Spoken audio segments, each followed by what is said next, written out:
Started. It's gonna be here. Oh, is he? Okay. Is your coffee? So I made it late. I think it's up and down. Essentially, I made it late. Well, he's getting one for him too, so it wasn't just. All right, I'd like to call this meeting to order, March 2nd, 2002 workshop meeting. So if you join me for opening exercises. Pledge Allegiance to the flag of the United States of America and to the republic for which it stands, one nation, under God, indivisible, with liberty and justice for all.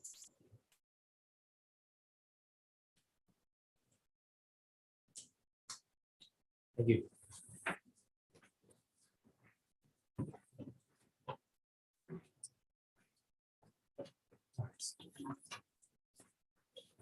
Stacy, will you take the roll, please? Sure. John Cassiano, Here. Willard Delacour, Joseph Fatsinger, Present. Todd Hernandez, Here. Becky Height, Here. Lauren Hunsifer, here, Todd Weiser, Rachel Scheffler, Jennifer Cenobitis, here. All right, Mr. Delacour had a prior engagement tonight, and Mr. Lizer is planning to attend, so she'll probably be here shortly. All right, approval of the agenda. Before I ask for a motion, I would like to entertain moving the facility presentation forward to the front of the meeting. If no one has any objections, looking for a motion. So moved. Second. Yeah, that's easy. All right. Any comments? All in favor? Aye. Aye. Nays? All right, thank you. All right, let's see, at this time, we'll welcome the audience. No one's here. So we'll move forward. All right, welcome, everybody. Sorry. Got these new glasses and it's like up and down here. So courtesy of the floor, no one again, so we'll move forward. So is this where we will bring? Yep. Okay, I'll hand it to you. Okay, thank you. I will turn it over to Mr. Oates, who will introduce our two guests. You are welcome to present from there, but you're also welcome to come up to the podium if you prefer. Mr. Oates, can you introduce our LA5 input? So we have Rob at the top of Lake. That's fine, you got it. Rob A. Yeah, Rob A. He is our construction manager with Alloy Woods and Company that we've been using for the last couple of years. And Randy Galliato is from Alloy 5, and he is our architect. And Randy's going to start it off, and I'll give some input as we go along. And Randy certainly can use his projection voice and stand wherever he wants or sit wherever he wants, wherever you're comfortable with. Can everyone hear me speaking like this? Just speak loudly because we have to keep on mic. Oh, okay. So how about I go up? Yeah, go for it. And the presentation that Randy and Rob are going to is on the board docs, but the board members also have a large copy that Randy brought for you. I guess everyone should have a handout.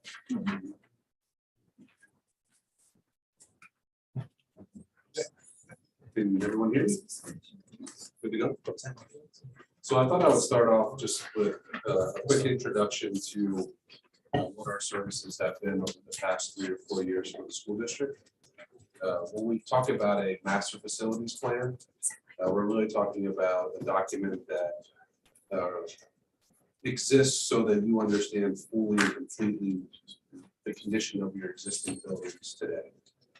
For those of you who may not know the PlanCon system, which has now been on pause by the state, master facilities plans have been required by school districts through the PlanCon process in order to be eligible for funding for reimbursement.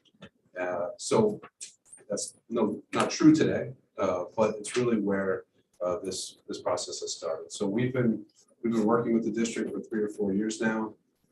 We've looked at your buildings thoroughly and in depth, and here tonight to explain to you what the projects we're looking at in the coming year. If you want to just let Stacy know when you want to change, because the clicker. Oh, sure, you can change. So here's a quick overview of tonight's presentation. If there's any questions at all, please let us know. We're going to go back and forth, Rob and I, on scope and budget numbers. Okay, Yeah, you were on, but not loud enough. Sure. So I went over sort of an overview of master facilities plan, and we're going to get into four projects. We're going to start with the middle school site lighting and the entrance improvements. Go to the next. So over the last few years, we've been looking at ways to enhance the site at the middle school, and there are really a few issues that have come forward. The first is the front parking lot. If you look at the top where it says possible site lighting, that parking lot is very dim at night. So we're proposing new site lighting there to illuminate the parking lot and the walkways to the building. To the right, you see the main entrance improvements. The main entrance does not stick out of this building. Everyone does go to the gym and thinking that that's the front door. So we have a small improvement there to help with wayfinding.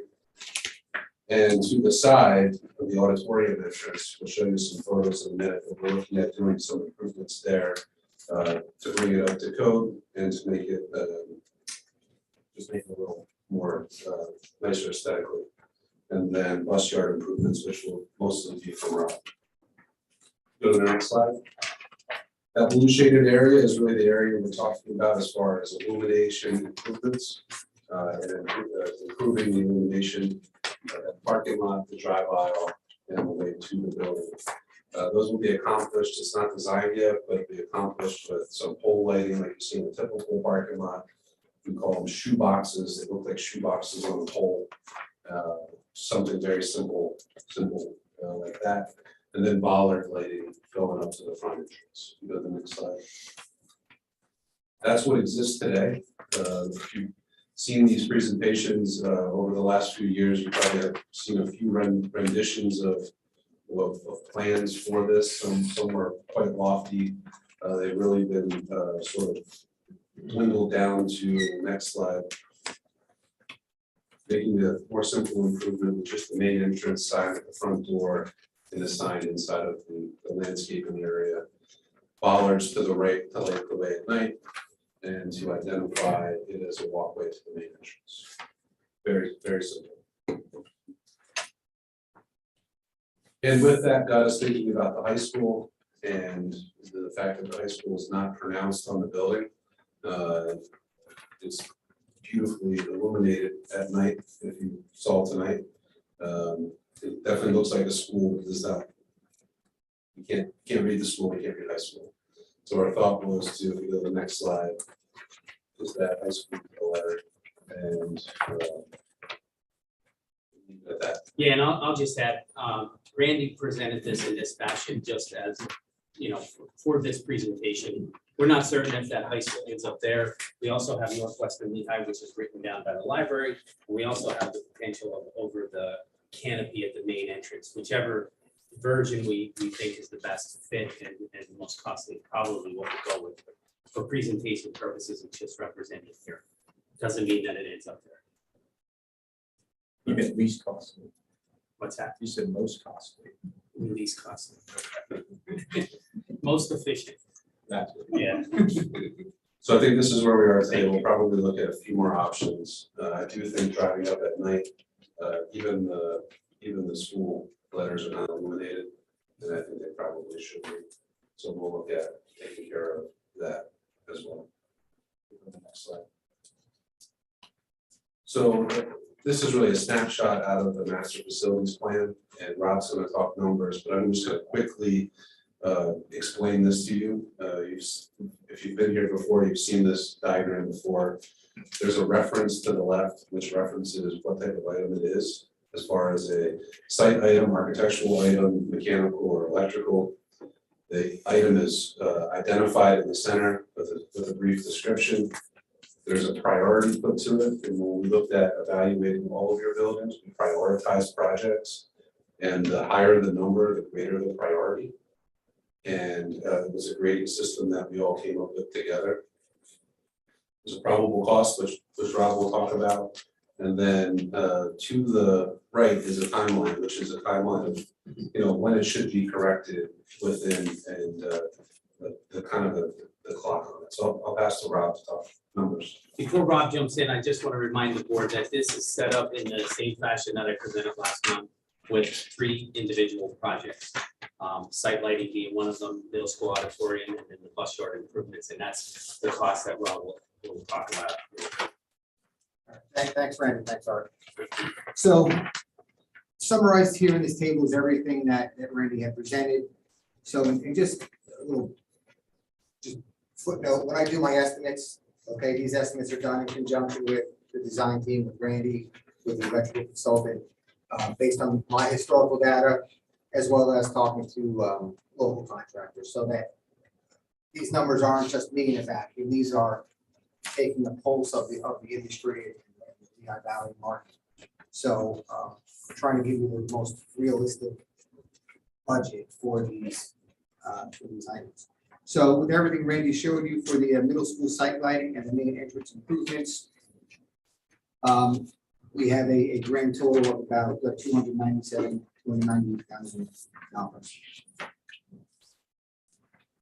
And for your point of reference, that is a soft cost included, as you can see that line up above. That is all of the fees for the engineers and or permits or whatever is required. Correct. Yeah, so that should be, that number of 298,000, that's the overall total project cost. So without, that's a good point, Art, right? When I mention numbers, I should say construction cost and then total project cost. So that number would be the total project cost, all inclusive. So if you recall in the past, when we presented some projects, we have always asked for the all-inclusive price to include everything, so that later on, there's not unforeseen, whether it's permits or drawings or, architect fees, et cetera. So this would be for everything. All right, hold on a minute. 51%, the soft cost, design contingency, and the construction contingency. It's 51% of the project. Right. Is there a way we can look at that? If these kinds of numbers are going to continue to show up, I think we may start having angina over a lot of these projects. If there's a way that we can get some of them costs down, I understand their estimates, but I'm going to struggle with having soft costs that are 30% of what this project's going to be. Yeah, Joe, at this point, these are, like you said, these are just the estimates. I mean, we're basing this estimate on a lot of walking around and looking at what we think we should do. So obviously it'll get refined as the design progresses, but I didn't want to go too low and have an unrealistic number. So Understood, but what's Jen, you said soft costs were design? No, I said it includes all of those. So on the bottom, there's design contingency, construction contingency, soft cost. Understood, but what does the soft cost consist of? so that Permits. soft, Go ahead. that soft cost would include our 5's time, the engineer's time, Albanese Woods time, permits, reconstruction, basically all that. The bidding document, putting together the bidding documents, all of that.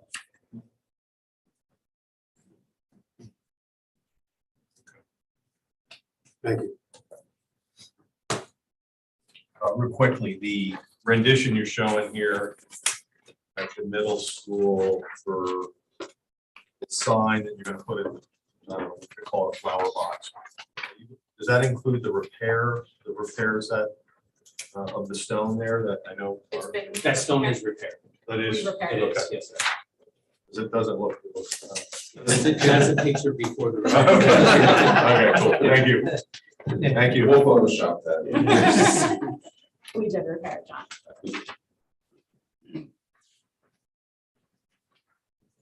Would you like, Randy to move on to the auditorium site?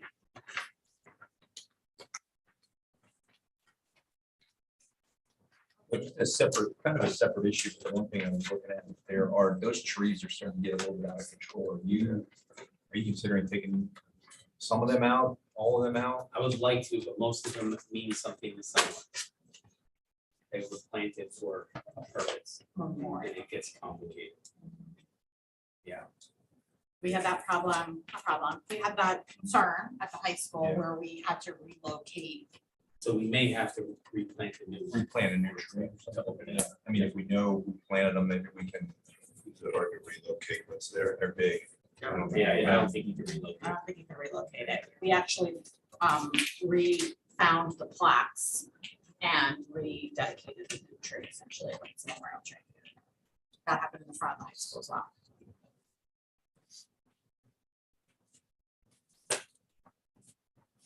Okay, you want to move on, and then certainly we can always loop back if you have additional questions. So, I'll move on to the middle school auditorium and the site improvements related to the auditorium entrance. The photo you see in front of you is the side entrance or the auditorium entrance. You can see the sidewalks are cracking, heaving, and there's some stormwater issues around the curb area. So we're looking at those improvements there. Next slide. You'll see those are two photos, one in the bottom left. That's the entrance. So you enter the auditorium next to the dumpsters and the fenced in area around those condensing units that I think feed the kitchen coolers. And the entranceway, if you look at those doors, you'll see on the middle school as a whole, the exterior doors are not code compliant. Related to the width of the leaves, so we're looking at making improvements there. And then to the left of those doors is really wasted space, so we're looking at taking that area and making it a storage room. So if you can go to the next slide, you'll see how we're going to achieve improving that. New concrete, we're going to mark the entrance with a pole light and a raising flag. And if you look to the left, we're going to cover up those units and plant some small shrubs. And then straight ahead, new storefront entrance doors. And then we're going to keep the storefront for ease of constructability. We're just going to put a vinyl graphic over the glass and add the Tiger logo to it. And beyond that, we'll be able to see through that. It'll be opaque. Will be a small storage room.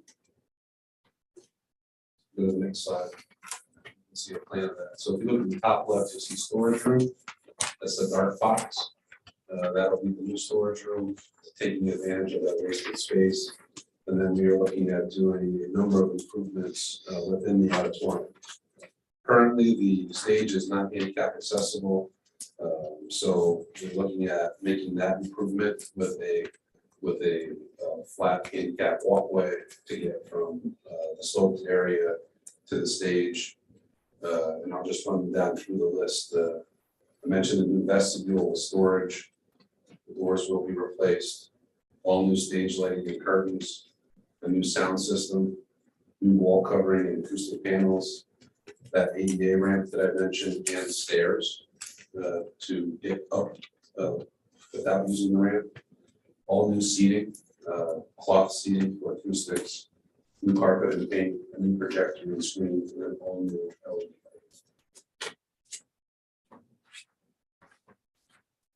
Before you go into costs, which we'll certainly get to, I would encourage any board members, some of you came on the tour tonight. One of the major issues, and I know Mr. DeVico is on, so he can certainly comment on this better than I can, is the sound and acoustics in that space. I know board members who've been on the board for some time have talked about that, including sound engineer looking at that facility to try to make recommended improvements. But certainly whether Mr. DeVico is doing a presentation and having to set up the information in there, or it's a program, a musical, a band performance or a chorus performance, I would encourage any of you. I know we approved Matilda a couple month meetings ago. And so to stick your head in and just hear what the sound looks like when our students are performing on stage is one of the major reasons for the renovation, in addition to some security and ADA accessibility, certainly improvements. So this is the same spreadsheet that you saw previously, so I won't review my part of it, but what is different are the amount of items, its scope, and the numbers. So we've broken this out into the interior portion and the exterior portion. So the interior items that Randy had mentioned, construction cost was about 1.6 million. The exterior portion was around 33,000. And then the all-in cost for the auditorium interior and exterior improvements is about 2.5 million. And I do want to point out something for the numbers specifically on middle school auditorium, because it's an easy one to understand for board members. First and foremost, there is a construction oversight on a project of any scale where furniture, fixtures, devices, they all have to be approved, and they have to be the correct ones, and bid reviews and all of that paperwork is handled, and that's what Rob would do with it for his firm. And as you look at that design contingency and construction contingency, it always gets questionable as to whether that's necessary or not. And if you return back to the high school project that we did, we had a situation with the high school ceiling, replacing it with the lights, and it was, do we rip it down, do we not rip it down? It ended up with a pretty large substantial change order in order to make it correct. It's the same exact renovation complication with the middle school. So that's where that money would technically get used if it's needed. And if it's not needed, you don't use it. But that's why it's important to at least budgetarily look at that number as a whole and understand worst case scenario. Knock on wood, worst case scenario. And please, Randy, if I'm incorrect on that, you know, that's really where that number, trying not to surprise you and come back later with a much larger number that you didn't expect. Correct.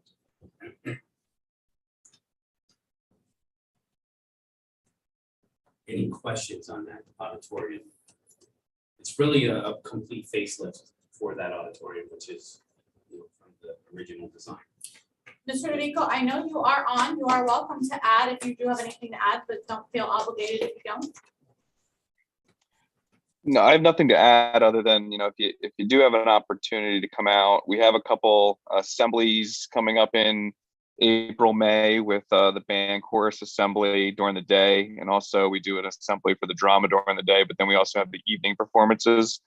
So I can get those dates and times to Mrs. Holman, and she can forward those along to you. But I encourage you to come out. I think, you know, we can talk all we want about how bad it is in there in terms of sound and lighting and acoustics, but until you experience it just for even a little bit, it doesn't really hit home. Thank you, Bill.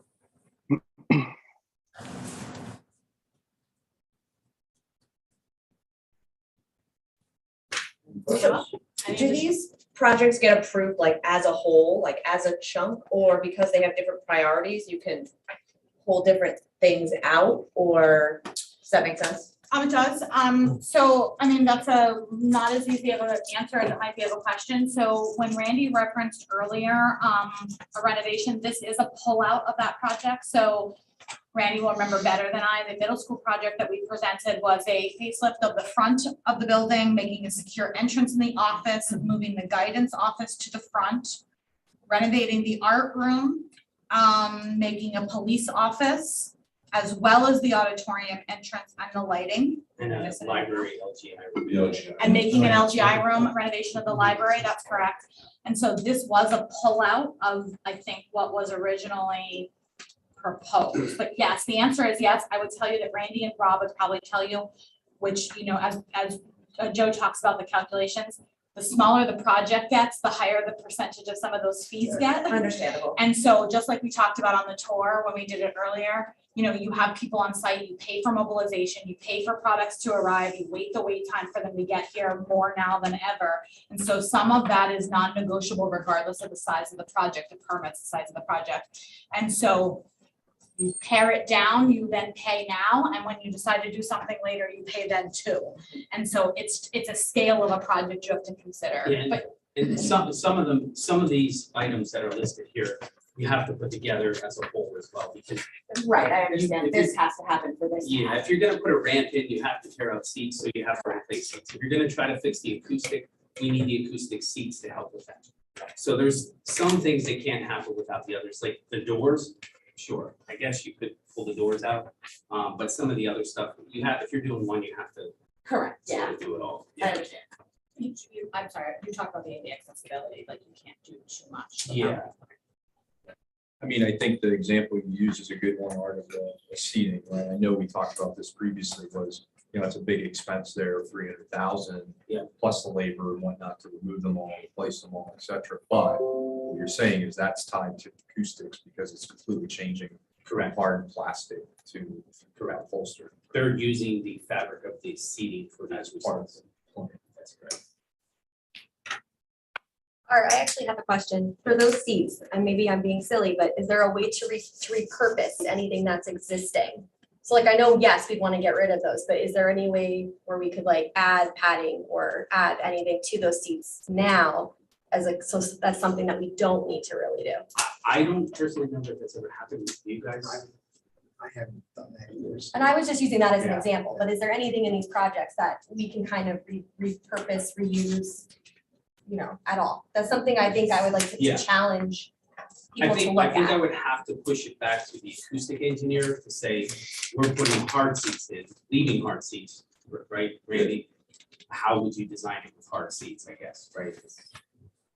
Essentially what you would have to do. I would Yeah. probably have to get this. Yeah, we'd have to look at that, and we'd probably have to do something else in return, so we'd have to weigh the. Yeah. And again, seats are just an example, but I'm just really talking about any elements of any of these Yeah. projects. Obviously, if we can reuse or keep or change things slightly or add something to them, since they're existing, Sure, that will obviously have an impact on the total budget. absolutely. Yeah, I think that's a very relevant comment to the stage rigging and the lighting. Yeah. And how far we'll go with replacing extras. I do think there's a lot we can reuse there, so. Yeah. Thank you. What about the HVAC in that building? If you start getting into the middle school auditoriums, how does that affect eventual, are we going to rework anything that we will have?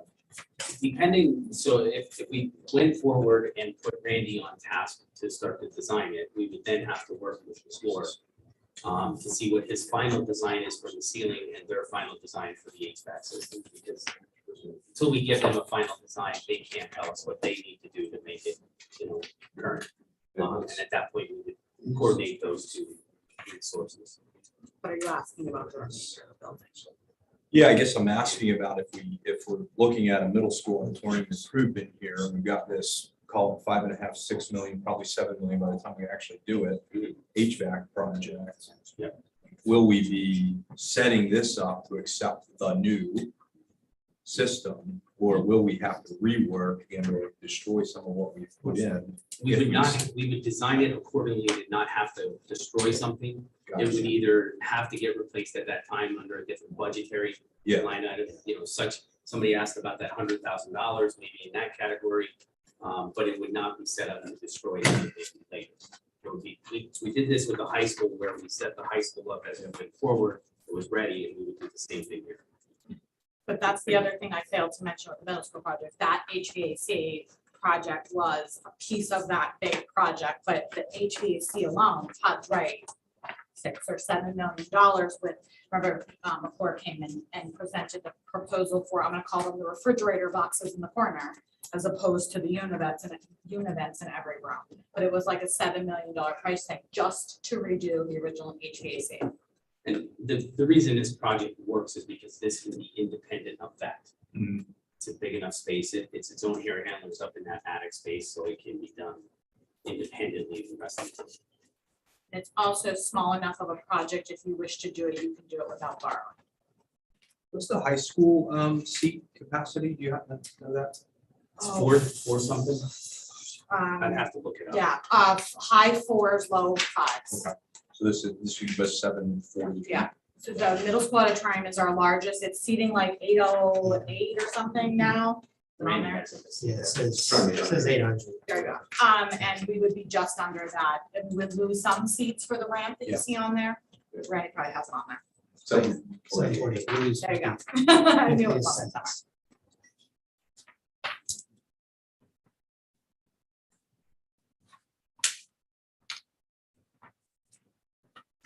Additional questions, or do you wish that they move on to the bus fare improvements?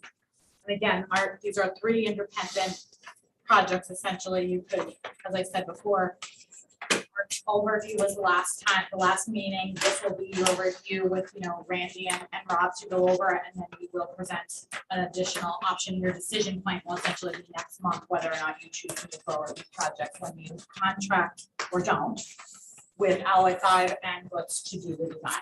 Yeah, and for Dr. Hunziker's question, as far as you get into designing and then potential repurposing of items, until you actually get into the design phase, it's really hard to do that. Just, you have to start to really look at the structurally capacity of the rigging, the stage, the curtains, the seating. So if something like that's possible, you sort of have to get into the design component of it. So the bus yard improvements, I'm going to pass to Rob. And I'll start on this before we get to the actual cost, because it's an overview of the bus yard up there, just outside of the middle school parking lot. And there's a bunch of boxes there that you can actually see on your plans that are in front of you as well. There's a regrade to the pavement that comes right in off the road there, because it's such a hard swale. It really rocks the vehicles as they come by. And it says there, repair the main gate. And you can see that big box.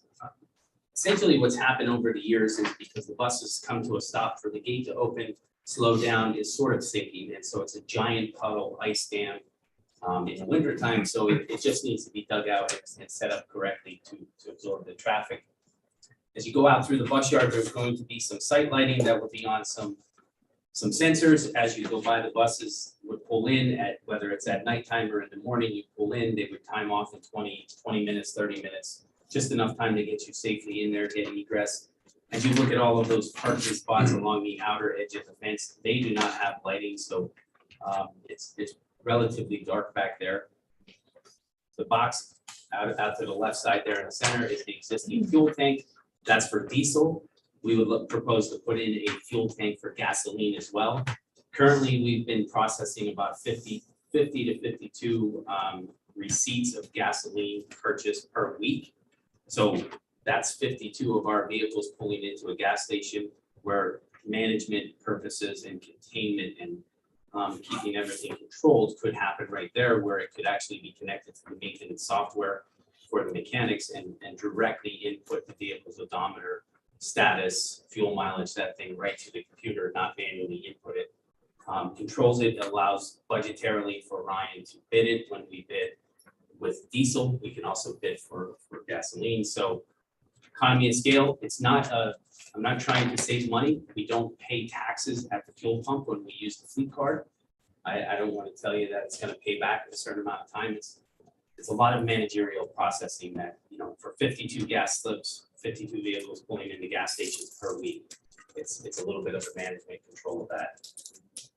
And then that's really it for the bus yard as far as those site improvements. If you have any questions, I answer them, but I'll let Rob talk about the numbers. That's all right. So for everything that Art just described, this is preliminary, or primarily site work and some electrical and construction cost is about $453,000, and the grand total all in is about $686,000 for these bus yard improvements.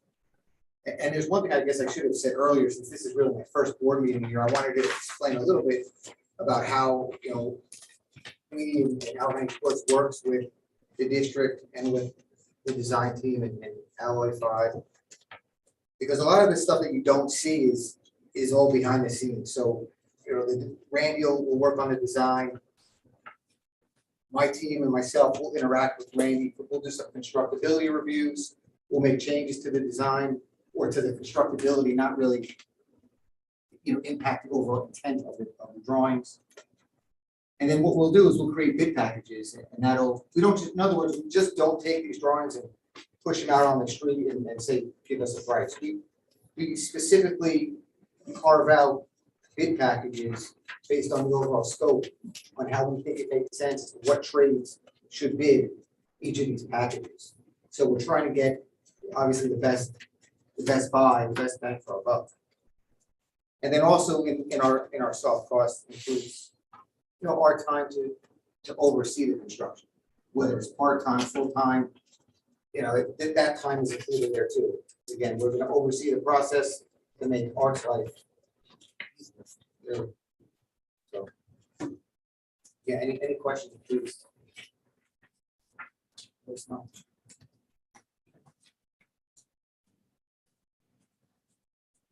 Your questions on any of the products before they get into the timeframe. So you So this is not a bus yard improvement question, but it's, I was on site on the 18th of February. And I had a chance to actually go in the buildings and see a variety of things. And maybe I'm missing it, maybe it's not for the next upcoming plan. Doors for the middle school, was that a plan somewhere in? It was not an independent plan by itself. It's something that we can certainly look at and develop a plan for.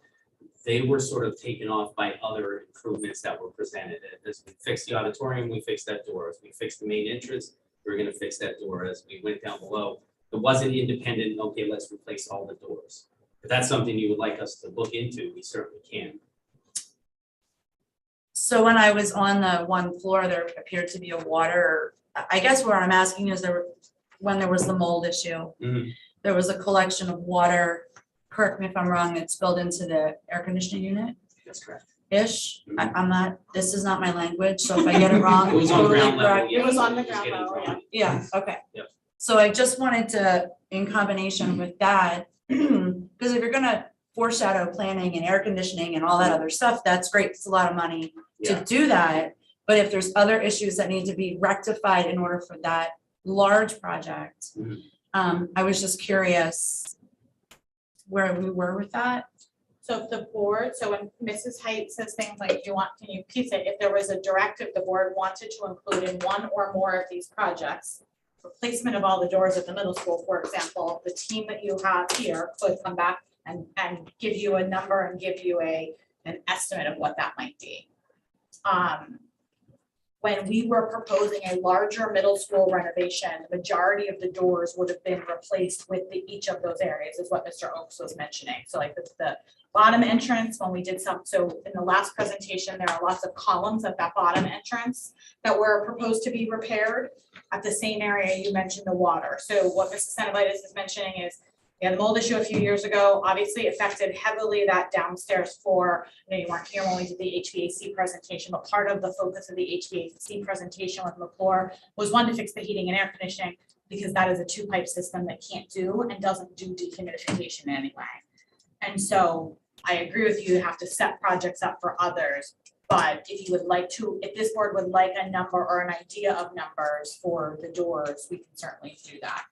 Yeah, and I would like to address what I think you specifically asked as well. Some of the things that we did achieve previously through the master's facility plan is we regraded the site at the lower level of the middle school.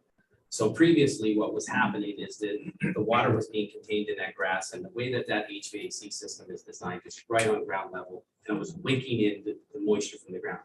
Since then, we have addressed some drainage on both sides of those doors to alleviate the water away from the building. That is step one. If we get forward and we've sort of put in a process in place where we put dehumidifiers in it, we've been able to stage off any further complications. And if we end up going further with the next step, which would be an HVAC system, that would alleviate it altogether, because instead of on ground level, they're about at your waist level, where there would be an input for intake air. No longer can wick off the ground the way that's designed. If you could take that entire building and raise it 8 inches off the ground, it would have never happened. That That's was the where we problem. landed a couple years ago, right? The whole building was. The whole too building low. is too low. It's just too low, and so we've addressed a couple of steps along the way, and doors are certainly one thing for a different category, but not for the water issue. It should not be anymore. So we can address the doors for security replacement. They're on the end of their life cycle. That's a different animal. Thank you. You're welcome. Art, I'm just wondering, given the question we have and the fact that we do have new board members that probably haven't, really gone through this, we're kind of jumping in midstream here a bit with some of these projects. I think it might be worthwhile in a 20-minute version at some point, right, to kind of say, here's the facilities master plans we've kind of gone through, how we arrived here, right? And some of the things that along the way we said, push that off, move that over here, you know. I don't know if you can do at some point in a future meeting, the 20-minute version. I'm saying that because it could be 3 hours if we really went through it. Sure. And they have a copy of the full book, but not the renditions of the prior proposals per se. Yeah, I think it's just hard to, you know, all the iterations over the last few years, I think are sort of hard to understand. And potentially, you know, another 2 years, Randy would be going through again and upgrading the master's facility plan to current, because as we take things off, we internally certainly keep a record of them, but that's some of the things, and as Todd mentioned, as you repair something and then all of a sudden this water tank breaks and now you're fixing that. That was never on the master's facility plan. We didn't expect it, but that's how we have to transition into and, you know, then come back to the master's facility plan. So it's a juggling act that we can address. And without getting into any security issues in a public meeting, do either of you have anything to add about the doors, Rob or Randy? Because I know we briefly talked about that when we talked. So I have another question, sorry. New to the game here. When I walked through, we talked about some changes you wanted to make at receiving, specifically the bathroom. Does that not fall in this plan? Am I missing it? Is that separate? Does that fall under another category? So I think somebody asked, and maybe it was you that asked about that $100,000 that we maintain. That would be within that plan. So that's funding that the board puts forward for these capital improvements that are smaller. For whatever reason they are, and that's actually something that we're looking at. I know Randy drew a plan for it. It's not finalized, it's not finished. So that's something we're just working on. If we bring that forward to a biddable project, then that would come to board for approval to bid. And that's sort of where that would get funded. Different funding mechanism than what Ryan would refer to with this. Thank you. Can someone explain how we determine the priority numbers? Because I'm just having a hard time understanding like all of the nines for the bus yard, but some of the other things for the other projects are lower. So how do we arrive at that? Is there a quick and easy way you can kind of describe that? So sometimes it's a safety or security issue, brings it up. Sometimes it's about the usability of an item, whether it's, let's just say, interrupting or a potential liability for a staff member and or student, faculty member. It could be something that could get worse as you go forward. It could be something that you no longer can get replacement parts. You just have modern code that you're trying to achieve. There's quite a few numbers there that I just mentioned, but you have to prioritize it in all of those categories. And also it's about the usability. So it's how does it help the district? How does it help the function of the employees or the students or the faculty or whatever category you're trying to fix? And also, is it something that is effective use of the fund balance dollars and funding mechanism and taxpayer dollars? It's all of those things.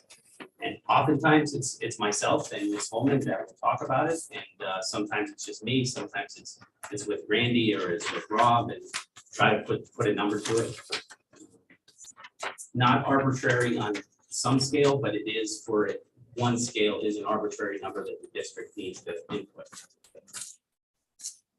I think when you look at an ADA ramp over a pump shed, to me, I struggle a bit with that. Sure. Because that's the priority question I think she's asking. You know, some of those things, ADA requirements aren't really necessarily optional. So to me, it would feel that would be a higher priority. I guess that's opinions vary. So I'll leave it at that. I was just curious, is there something the board here, or is it a committee where those determinations and priorities are set? So I'm looking for a little more clarification. Well, sure, and certainly an ADA ramp is certainly something that's important. However, it's not required unless you perform work. So that priority mechanism is a little bit skewed that way. If you're going to renovate the auditorium, it's required. But I'm not required to do it if you're not doing a renovation. So when you look at those dollars and the funding and the ability to pay for it, that's where those come into play. Yeah, and And not some only, liability in some of the pump shed, as you mentioned, it's something that comes into play every single day, 52 times a week. So you have to balance them. And Art, I think that's a great example where I know we talked about the ADA ramp at length, and a lot of iterations at one point. We all said, right, we felt we needed that, we should have that. And then a $75,000 ADA ramp turns into a $1.6 million project. Yes. but that's what I was just gonna say, it's not retrofit to be able to retrofit to the environment. So to get the ADA, you're making major renovations Major to renovation. the facility. A person can't get through the main entrance doors, they're not wide enough. Yeah. And so you're doing major renovations to make, it's not just the ramp, it's the doors into the facility, it's the doors into the auditorium. Though, so there's a button there, but they can't, a person who's handicapped can't independently get into that building. Can't independently get into the auditorium. So it ends up in a major renovation that can't be retrofitted in the same way. But yes, we agree. I mean, I was more so commenting about the priorities, because to me, it seems like based upon this plan, the bus yard priorities are a lot higher than the school buildings and the other things on those pages.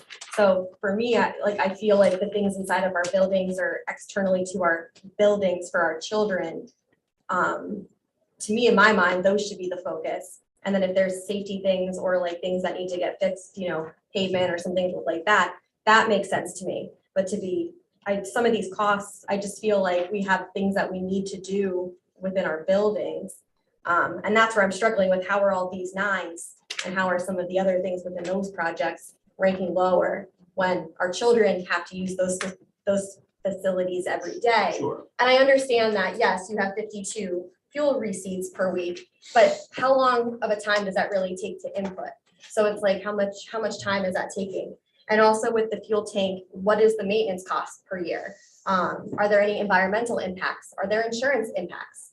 These are all things that obviously cost money as well that aren't included in this plan. Sure, there is, and you have to understand, I also have the same responsibility to the students that I do to the staff. I also have that same responsibility to the public as well.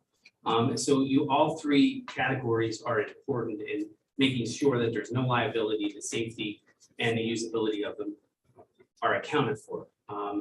Certainly, I don't have what the insurance would go up. The sort of environmental impact of what's up there now, we basically have to get it sonared every year because the pipe underneath is not protected. So there's some complications there. The diesel pump does need to be replaced. I cannot replace it the way it is in kind because of that line. So there is some implications that if we just stood status quo, I still have to spend some money to upgrade that. I don't want to try to calculate the time for what that is for the 52 receipts, because I don't feel that's fair to the employees that are actually inputting, because you may be faster than me, for instance, in inputting it. So I don't know that exact time, but it's time. It certainly is time, and time is relative to what they're doing. So it's all of those things. We also have a feasibility study that has a lot of nines, just because everything keeps ticking off as the years go by. And as it gets into that 1 to 3 year replacement category, it raises in priority. So there's almost an entire book at this point that would probably fall into that category. And that's just the nature of it. Yeah, that's the consideration of the length of time something can be used. It will also move it up on the priority. Something will always jump in front of it too, right? I mean, that's the challenge with some of these big structural changes. They do require maintenance, and we can't let them deteriorate beyond that level. And I think somebody asked before, we do have a construction committee. I'm not even sure who's on it anymore. I know Joe's on it. I don't remember who else is. Joe, Bill, and I believe Mr. Toll.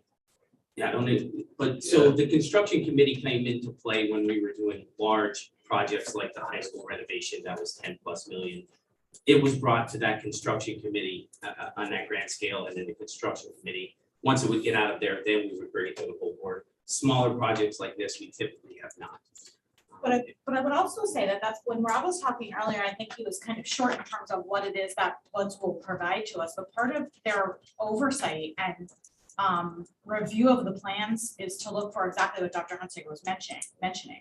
Items that can be more cost efficiently used, items that can be reused, things that you don't want to do because you're going to move ahead and do something else. So that's part of the service that Foots provides, in addition to the construction management. But they will review the plans at, I'm gonna say 80%, but you can correct me, whatever the percent is, when Randy's team is done with them. And then again, to make sure that the things that are in the bid documents are getting your best value and reusing things that can be, and inspecting rigging, like Randy said.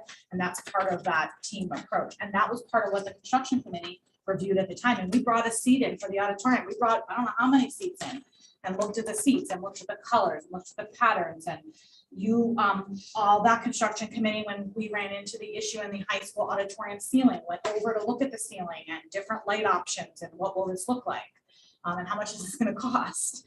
And that was what the construction committee at the time, when you're involved in a project, did during that time. Art, do you think there's an option with the bus yard improvements to potentially pull out? I mean, we've had that bus yard there for 40 years, probably 35 years. You know, the site lighting is probably half this project, and I just wonder, you know, is there an option to say we're not going to address the site lighting, but we'll do the bigger, you know, fuel tanks and those sort of pieces of it and save $250,000? There certainly is. If we're going to do the fuel tank, I have to dig up the trench for the driveway and get power out there. Yeah. Since back to that economy of scale, you're already putting that trench in. You can put a conduit in for later, potential later, but anything can be modified to fit accordingly. And as you mentioned, Todd, and this is the balance. This is not personal to me. This is what I think is the best in my position. If you decide not to, certainly that's your decision to make, and you know, it's entirely up to your decision. It's totally good either way. I think it's a good improvement. If we decide to lessen it down or do something different, that's fine as well. We're going to do the best that we can for the district. How many gas vehicles do you have currently? It's somewhere in the neighborhood of around 30. Okay, and then how many diesel? 20, so it would be the rest, so I think it's 27. I'm gonna say roughly that's about half. Shorter buses are all gas. Most of the vans are gas. There's a few diesel vans. And the big buses that are down at Weisenberg and there's one here are all gasoline. And when you buy new ones, what are you typically buying? Well, we've purchased gasoline buses and we put them at Weisenberg strategically because it's a truck stop down there. Nice and big and easy. And now we're at the point where we have all gas buses down there. And if we can purchase further, which is a little bit of a savings to have gas instead of diesel for maintenance, initial buying, flushing on the block heater, we would go to gas. But if we don't have a gasoline tank up here, we're not really comfortable, you know, going over here to next to Katie's, going in with a bus or down to Sunoco. I think we got to stick with diesel. Okay. That's one of the reasons for that tank.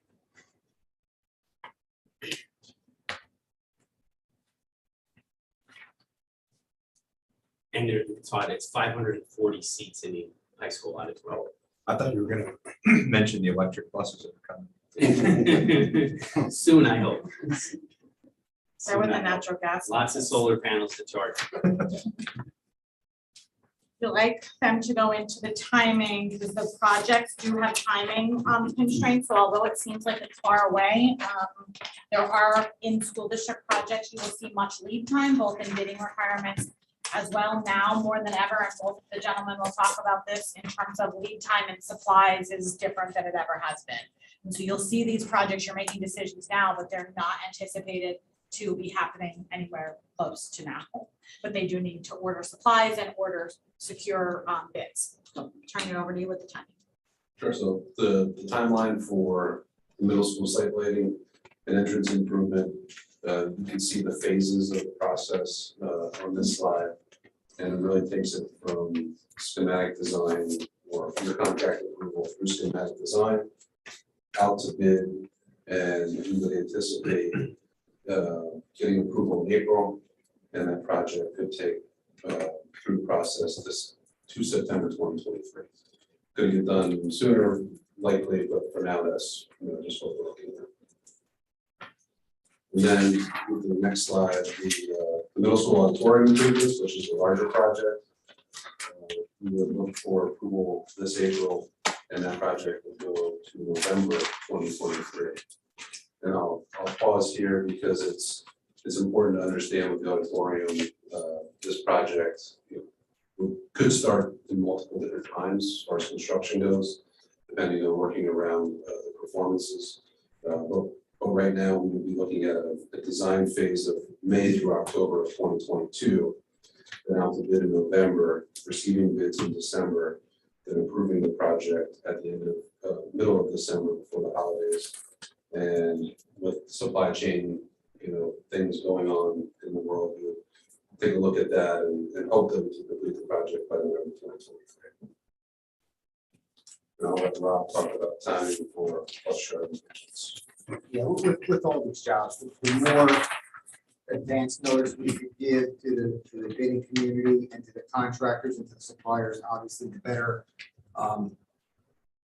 We've had the most success that way in recent times, just making sure that everyone, all the contractors and suppliers know that hey, these jobs are coming in the future, because we can't count on what we used to count on pre-pandemic and supply chain. We used to be able to do some projects in a couple months from approving bids, but those times are not now. So for the bus yard, with that being said, if the scope gets approved in April, we'd like to bid this out this coming summer. And be ready to start this job sometime next summer.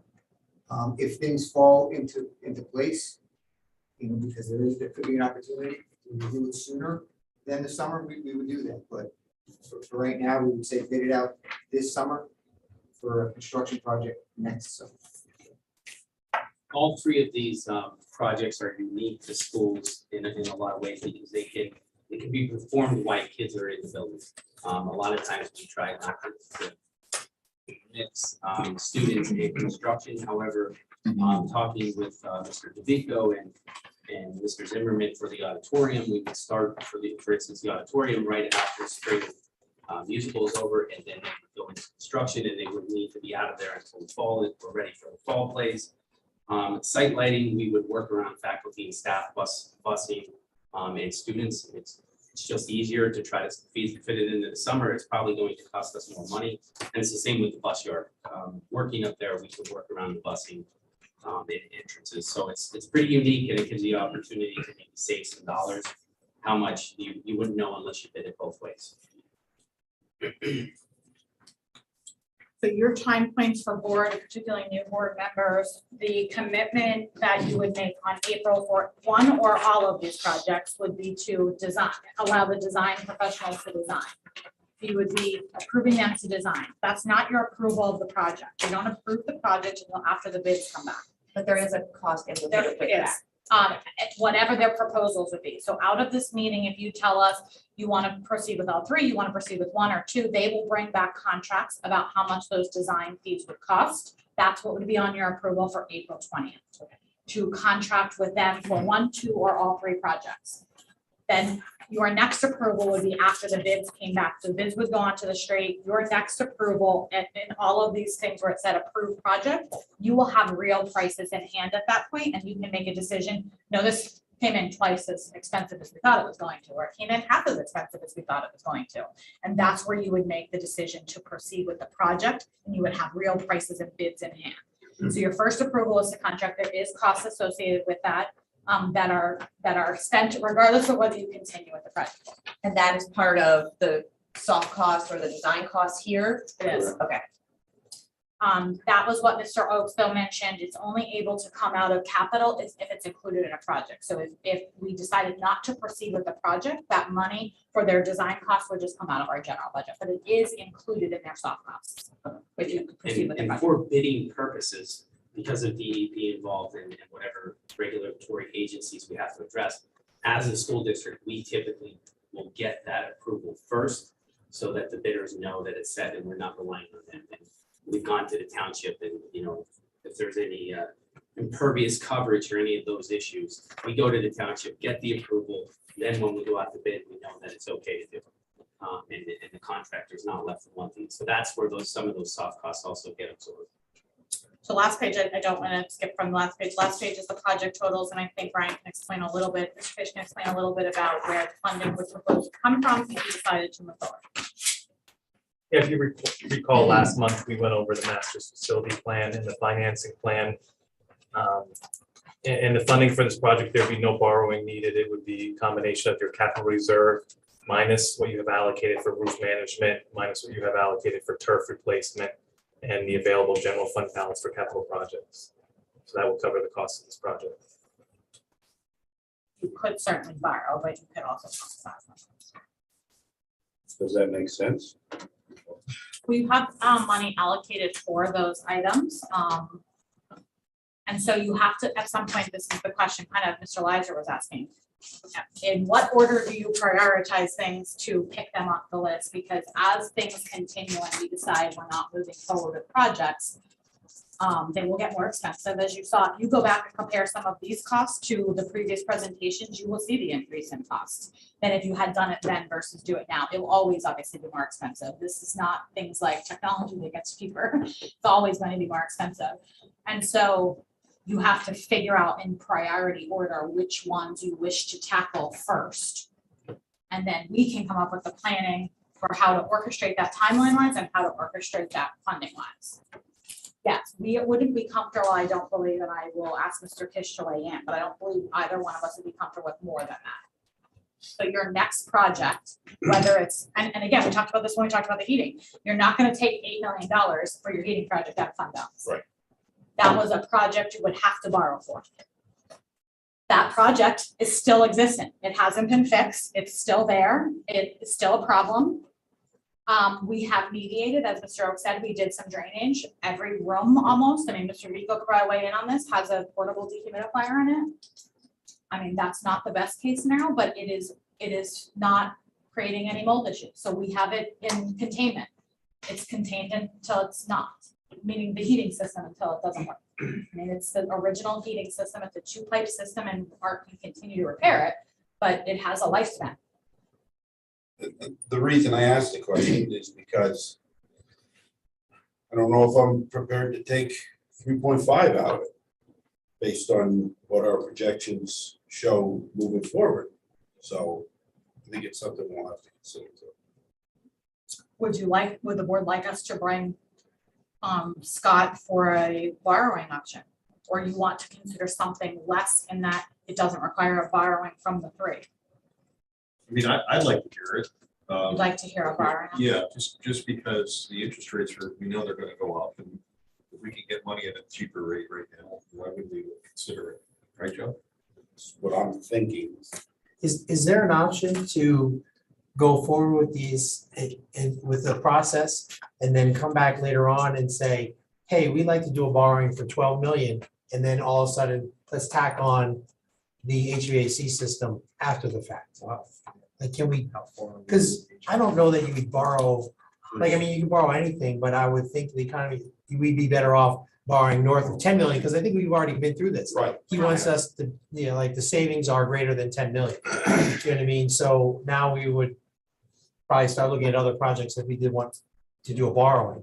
Yeah, and so you have a lot of, I won't speak for Scott because I'd like Scott to come and give an example. We can certainly find a time that he might be available to that. Most of you are familiar with Scott. He's very good with numbers in terms of giving you market ideas of how much it will cost and all of those things.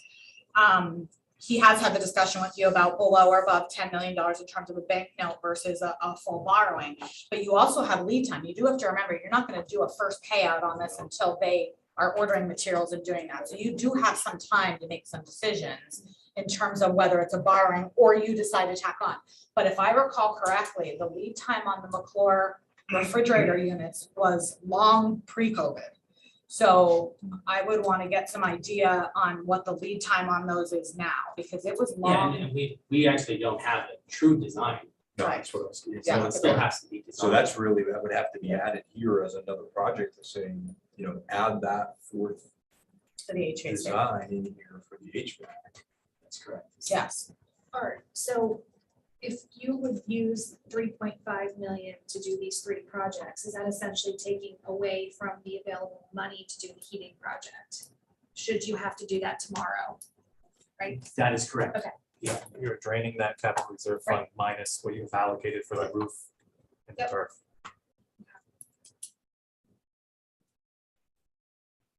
So we would hold the roofing and we would hold the turf. That we would use our capital. Now, there's not enough money in there to fund the roof project in its entirety, but yes, you would you would not have any available dollars in your capital, besides what we've reserved. So that's what I'm saying, like if something happened tomorrow, that you were in a situation that you had to replace that, and you already spent this money, you're gonna be. You would be in a really- borrowing either way if you You had have to to- replace it. yeah. Either way, we'd have to borrow because Yeah, it's more than understand. what we have. Yeah. Yeah, I understand. We could repair it, obviously, and that's what Art's been doing on both the roof Yeah, and. I mean, in, as my expert opinion, as much as it's an expert, for that to happen, I couldn't even foresee a circumstance where I came to you tomorrow and said, you don't give me $6 million to Right. replace it, I can't open school. Because that's the scenario that would be under. Yeah, understood. Even if it was a boiler or a chiller that went down as a whole, you know, you're talking a couple $100,000. For that 500,000, you know, in that range, and so that would get the system back online. For everything to fail at once, I couldn't even imagine a circumstance where that would happen. I really can't imagine that. It's kind of like roofs, and it's kind of like our warranties on roofs, you know? Yeah. Roofs are, you know, the warranty's up, but it's not leaking, so can I get 10 more years out of it, or do I need to replace it now? We take these risks, these calculated risks all the time. I wouldn't want, it's certainly part of the conversation, but it's a different conversation. He would be able to repair it and get it up and running. It doesn't fix the overall problem. Yeah. Even if he puts, now that would be a situation where you would be putting $500,000 into something that you know needs to be replaced. Yeah, that would be Because flushing you're putting it in $500,000. to get school back up and running, knowing in the short immediate future, you're going to rip out what you just put in. That's a situation why you don't want to put it in, but we would do it to Yeah. keep school open.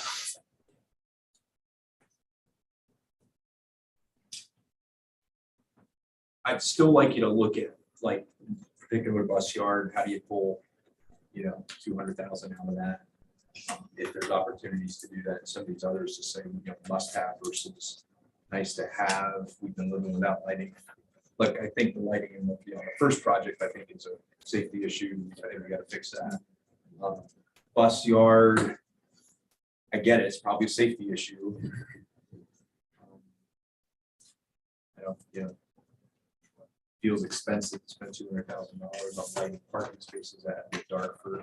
30 Yeah, and I years. guess if you're asking me, what's more important, it's more important to fix the driveways than the Right. site light. But I like your idea, put the conduit in, you know, come back to it. You know, Correct. Yep. when the skies open up. And you listen. What do you want to do about the middle school doors that were mentioned? Do you wish to have a price and a proposal? Do you wish to just replace the ones the other frame?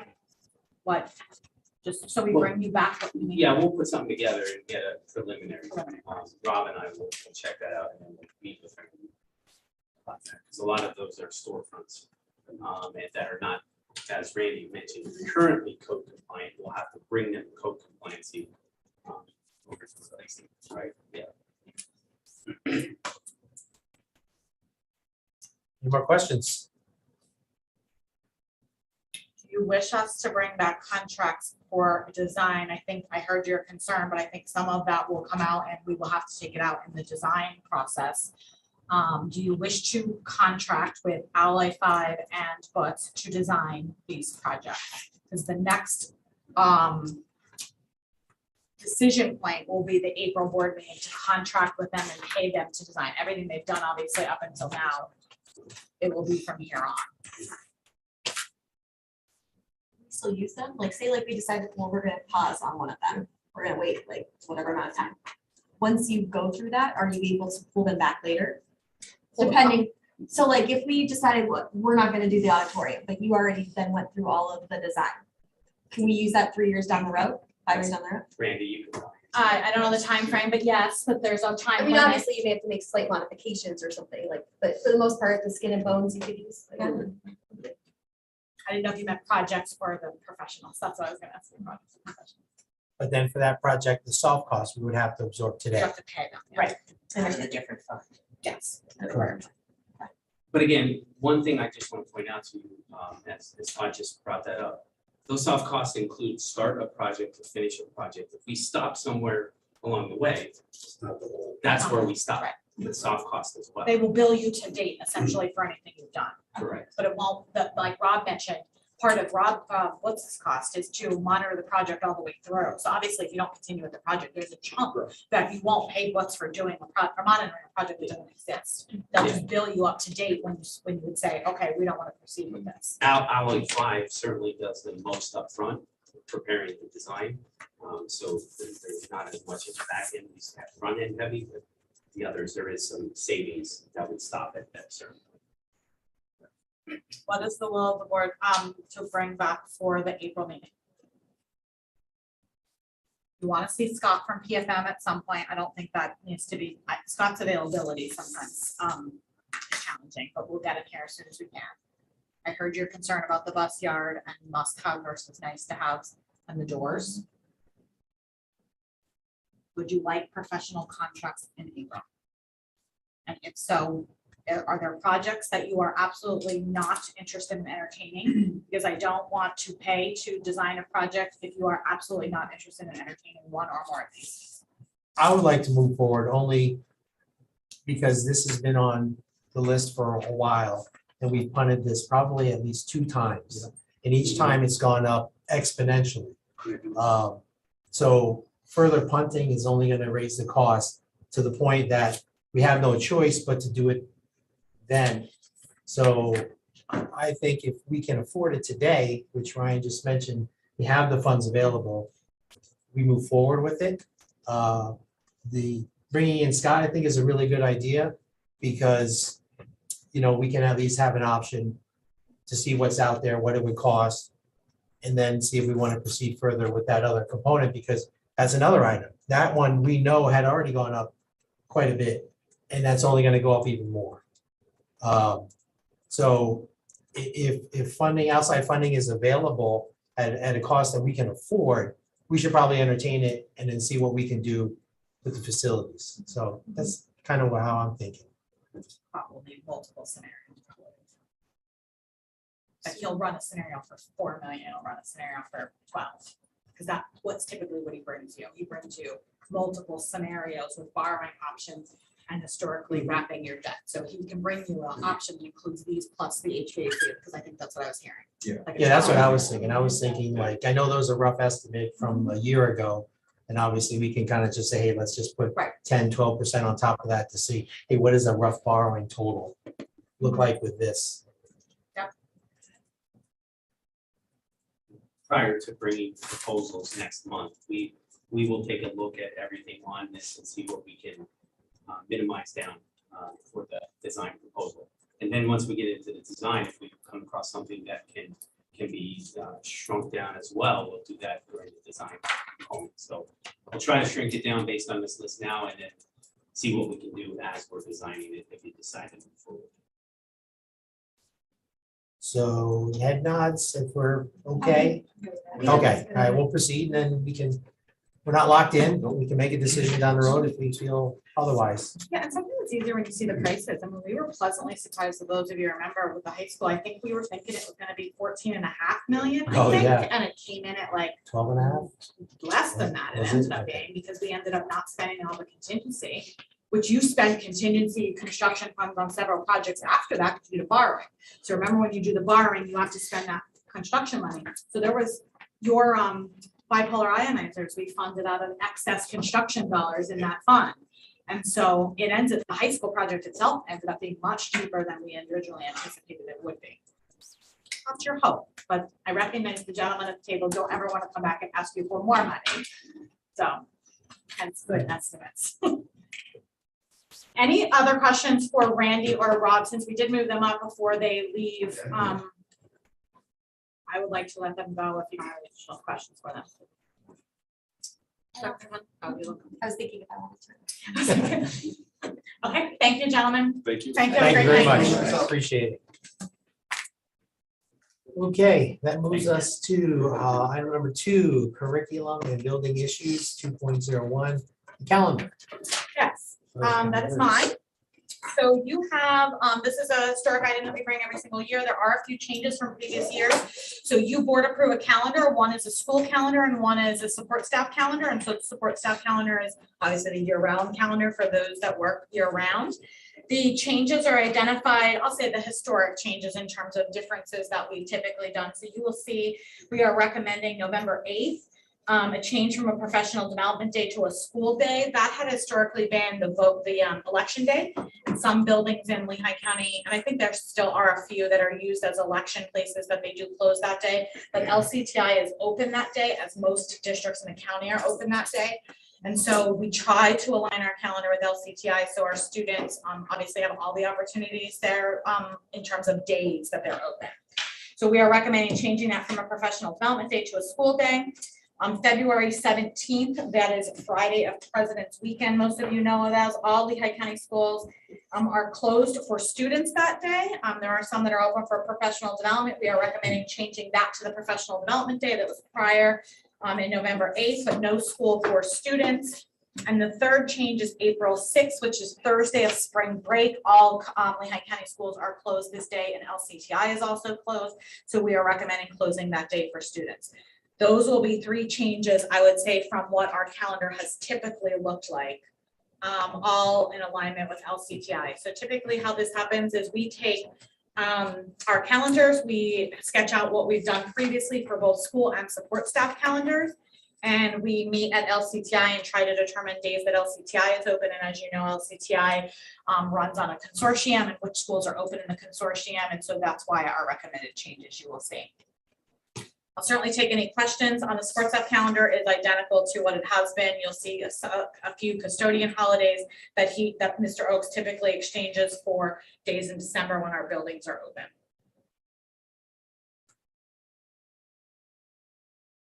Do you have any questions or concerns with proceeding this to the board? Do we always have a spring break in April? It's Easter. Yeah. Oh, okay, is that what we're calling? Okay, all right. Whenever I'm like Easter spring break, falls. but I was forgetting that there's a holiday in there. Sorry. It typically falls whenever Easter falls. Yes, you're right, you're right. I'm not thinking of. Sometimes it's break, I'm March, thinking sometimes like- it's April. like, wow, that's spring break. Winter holiday. Gotcha. All right, thank you. You're very welcome. All right, certainly we will bring those forward. Thank you. Okay, 2.02, we have the dental agreement with Snyder. I can take that one. So this is a routine item. It's approval of dental agreement with Dr. Snyder for exams at the rate of $5 for our students. Dr. Snyder has worked with us for the past 4 or 5 years, and he has been very kind to offer his services to the community. So I would appreciate your approval on this item.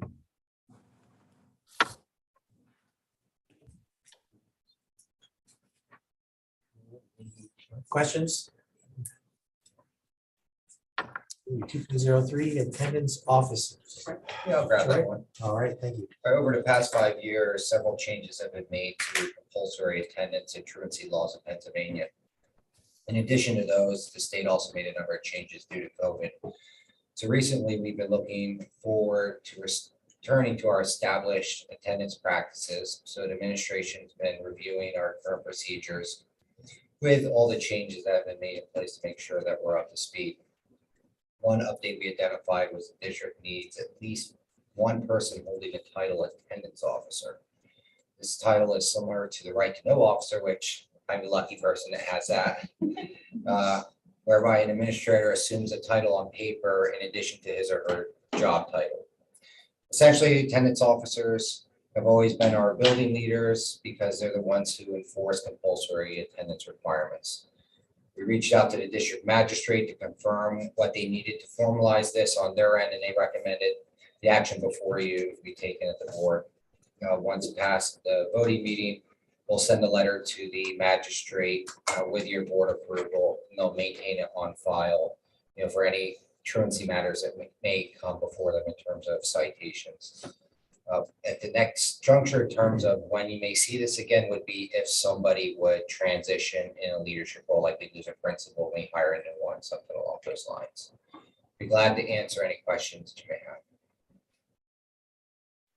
So this is for life unless they leave. Yeah, Basically. yeah, for life. Okay, thank you. You're welcome.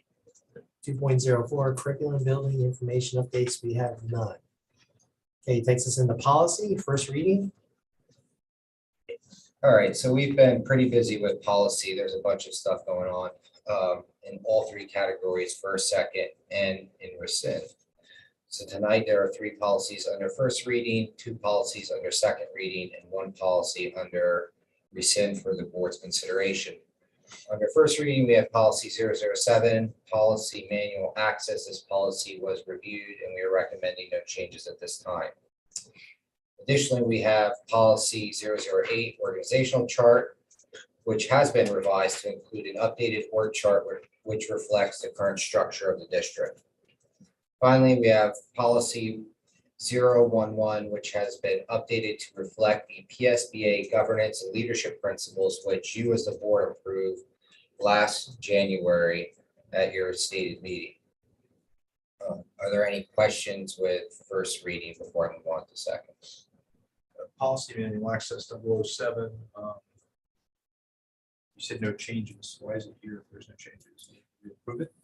Yeah, so we're reaffirming that policy. So one of the things that PSBA has recommended, I mentioned in the past, is that we should really be reviewing these policies on a cyclical basis. We're trying to strive for like a 5 to 7 year type of timeline. So we started with the 00s and we're just going to start going through them because a lot of them were pretty outdated. So under second reading, we have policy 003 functions and 004 membership. We vetted these last month. I've received no additional feedback. Finally, under rescind, we are recommending the board rescind policy 009, formulation of policies, administrative procedures. As you're aware, the district follows PSBA policy guides for our policy development. I contacted the PSBA office regarding this policy and they informed me that they do not support this policy and that only a handful of districts throughout the Commonwealth even have this in place. The reason they don't support it is that the development of board policy administrative regulations are addressed in other board policies. For example, 000 board policy procedure and administrative procedures, which was approved last month, among others, making this a redundant policy. They're recommending, we are recommending the board to rescind this policy for that reason.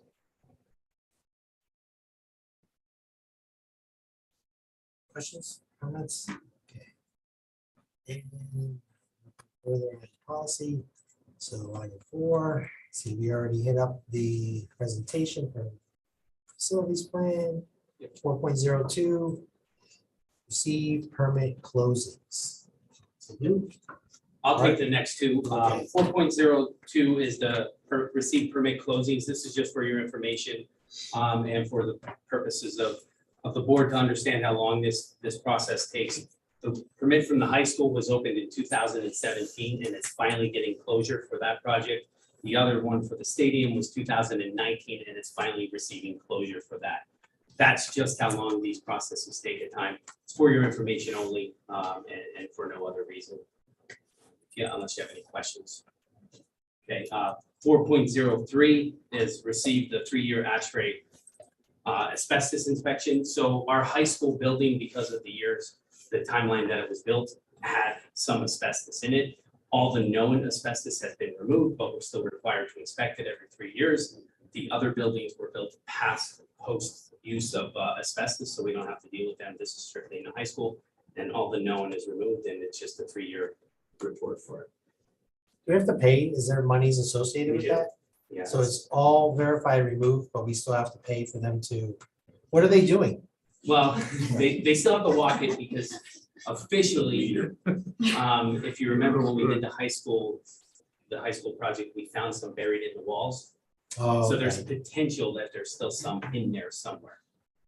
And so they walk it and they look for visible asbestos, and it's about $600, I think now. Okay, so nothing It's not a costly. huge dollar amount, But they really wouldn't be finding it unless we were tearing something apart. correct. Or something fell apart Yeah. dramatically. Yeah, and Okay, it's with Spot Stevens and McCoy is the one that does that. They're the ones that help us with all of our, whether it was a mercury removal, asbestos floor tile, asbestos in the walls. They sort of coordinate all of that environmental stuff with us. okay, thank you. You're welcome. All right, so moving on. Anybody have old business for tonight? Hold on. Oh, did I skip Yeah. something? Oh, yeah, sorry. Oh, I went over right over. Ryan wants to know. See, I told you I have my glasses on here and I can't see. Sorry, let's see, okay, done. So district finances, sorry. He's excited to The present just CIE one student item that he Driver has. He's education excited. program agreement. Thank you. So we have here the IU 21 driver education agreement for the 22-23 school year, no cost to the district. 50 students participated in 2021 and 19 students have participated so far in 21-22. That's a good program. I don't know if the new board members have kids at the driving age, but I don't know. I think those that participated would recommend it. So seriously consider it when they get to age. It's very good. My daughter didn't want to drive with me. So, She seems to be a good driver, so. Insurance. Yes, and plus the insurance discount associated with taking the program as well. Okay, thank you. Sorry about that. All right, moving on to reports. Thank you. Not much to report tonight, just that earned income tax is still up 2.3% over prior year, and no budget presentations tonight, but you won't be that lucky next month. So that's all I have. Thank you. Thank you. Okay, and no other financial information. Okay, moving on, old business. Anybody? Once, twice? Okay. New business. Is there any new business? Do you have any new business? Okay, that brings us towards the end. So 3 occasions, courtesy of the floor. We have someone that came in after the start. Great meeting, thanks. All right, thank you. Okay, we do have a executive session for personnel matters following this meeting. So heading after that, looking for a motion to adjourn the meeting. So move. Second. Right. Thank you. I didn't hit it as hard. Is that? No, he doesn't want to have to do it. No, I didn't think I hit it that hard last time, but everybody was like. You're like, what are we doing? I like it.